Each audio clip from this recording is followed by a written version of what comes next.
ছোট পর্দার জনপ্রিয় অভিনেত্রী তানিয়া বৃষ্টি কি আর নেই? ব্রেন টিউমার ফেটে হাসপাতালে মারা গেছেন তিনি। এমনই এক ভয়াবহ খবর দাবানলের মতো ছড়িয়ে পড়েছে সোশ্যাল মিডিয়ায়। খবরটি শোনা মাত্রই শুটিং ফেলে হাসপাতালের করিডরে হন্তদন্ত হয়ে ছুটে এসেছেন জনপ্রিয় অভিনেতা আরুশ খান। চারদিকে থমথমে পরিস্থিতি, ভক্তদের মাঝে শোকের ছায়া। কিন্তু আড়ালে আসলে কি ঘটছে? সত্যিই কি তানিয়া আমাদের ছেড়ে চলে গেছেন, নাকি নিথর দেহে লড়ছেন জীবনের শেষ লড়াই? আজকের বিশেষ প্রতিবেদনে থাকছে তানিয়া বৃষ্টির শারীরিক অবস্থার সবশেষ আপডেট এবং সেই রহস্যময় ভিডিওর আসল সত্য। অপারেশন সফল হয়েছিল, ডাক্তাররা আশার আলো দেখিয়েছিলেন, কিন্তু সেই আশার প্রদীপ যেন ক্রমেই নিভে আসছে। দীর্ঘ 5 দিন অর্থাৎ 120 ঘণ্টা পার হয়ে গেলেও জ্ঞান ফেরেনি তানিয়া বৃষ্টির। তিনি এখন হাসপাতালের নিবিড় পর্যবেক্ষণে আইসিইউতে কমায় আচ্ছন্ন। যেখানে চঞ্চলতায় মুখর থাকার কথা ছিল শুটিং সেট, সেখানে আজ হাসপাতালের সাদা দেয়ালের মাঝে নিথর হয়ে পড়ে আছেন এই অভিনেত্রী। ঘণ্টার পর ঘণ্টা করিডরে অপেক্ষার প্রহর গুনছেন স্বজনেরা, কিন্তু তানিয়ার দিক থেকে মেলেনি কোনো সাড়া। একটি মুহূর্ত, একটি আঙুলের নড়াচড়া দেখার জন্য চাতক পাখির মতো চেয়ে আছেন তার প্রিয়জনেরা। সম্প্রতি তানিয়া বৃষ্টির কেবিন থেকে একটি ভিডিও ফুটেজ সোশ্যাল মিডিয়ায় ভাইরাল হয়েছে।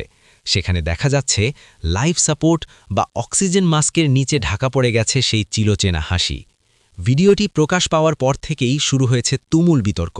নেটিজেনদের একাংশ দাবি করছেন এটি তানিয়ার ভিডিও নয়, বরং ভিউ পাওয়ার জন্য অন্য কারো ভিডিও চালানো হচ্ছে। তবে এই বিতর্কের মাঝেও তানিয়ার অফিসিয়াল ফেসবুক পেজ থেকে কোনো স্পষ্ট বার্তা না আসায় রহস্য আরও ঘনীভূত হচ্ছে। কেন নীরব আর পরিবার? কেন ডাক্তাররা 24 ঘণ্টার কথা বলে আজ 5 দিন ধরে কোনো ক্লিয়ারেন্স দিচ্ছেন না? এই প্রশ্নগুলোই এখন সাধারণ মানুষের মনে সন্দেহের দানা বাঁধছে। অথচ মাত্র 15 দিন আগেও কেউ কল্পনা করতে পারেনি এমন দিন আসবে। তানিয়া নিজেও জানতেন না তার মস্তিষ্কের ভেতরে বেড়ে উঠছে এক মরণ ব্যাধি। দিনরাত শুটিং, হাসি ঠাট্টায় মাতিয়ে রাখতেন সবাইকে। হঠাৎ তীব্র মাথা ব্যথা নিয়ে যখন এমআরআই করালেন, রিপোর্ট দেখে চিকিৎসকেরাও চমকে গিয়েছিলেন। কিন্তু তানিয়া ছিলেন অকুতভয়। অপারেশনে যাওয়ার একদিন আগেও হাতে একগুচ্ছ ফুল নিয়ে ভালোবাসা দিবসের শুভেচ্ছা জানিয়েছিলেন ভক্তদের। নিজের অসুস্থতার কথা জানিয়ে দোয়া চেয়েছিলেন সবার কাছে। সেই সাহসী মেয়েটি আজ এভাবে নিথর হয়ে পড়ে থাকবে, তা ছিল সবার কল্পনার বাইরে। তানিয়ার এই সংকটাপন্ন অবস্থায় ভেঙে পড়েছেন তার সহকর্মীরা, বিশেষ করে অভিনেতা আরুশ খান, যিনি খবর পাওয়ার মাত্রই সবকিছু ফেলে হাসপাতালে ছুটে আসেন। হাসপাতালের করিডরে তাকে বিমর্ষ অবস্থায় বসে থাকতে দেখা গেছে। শুধুমাত্র আরুশ নন, অনেক বিনোদন জগতের তারকাই তানিয়ার জন্য দোয়া চেয়েছেন। সবার মুখেই এক প্রশ্ন, আমাদের প্রিয় তানিয়া কি আবার সেই চঞ্চল হাসি নিয়ে ফিরে আসবে, নাকি এই দীর্ঘ ঘুমই হবে তার শেষ যাত্রা?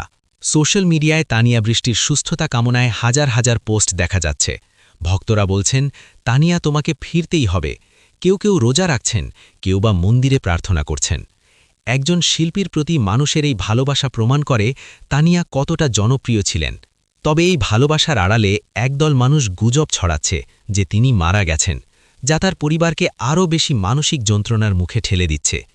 চিকিৎসা বিজ্ঞানে অলৌকিক কিছু ঘটা অসম্ভব নয়।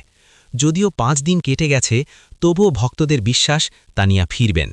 ডাক্তাররা জানিয়েছেন আগামী 48 ঘণ্টা তার জন্য খুবই গুরুত্বপূর্ণ। আমরাও প্রার্থনা করি তানিয়া বৃষ্টি যেন দ্রুত সুস্থ হয়ে আবারও ক্যামেরার সামনে দাঁড়ান।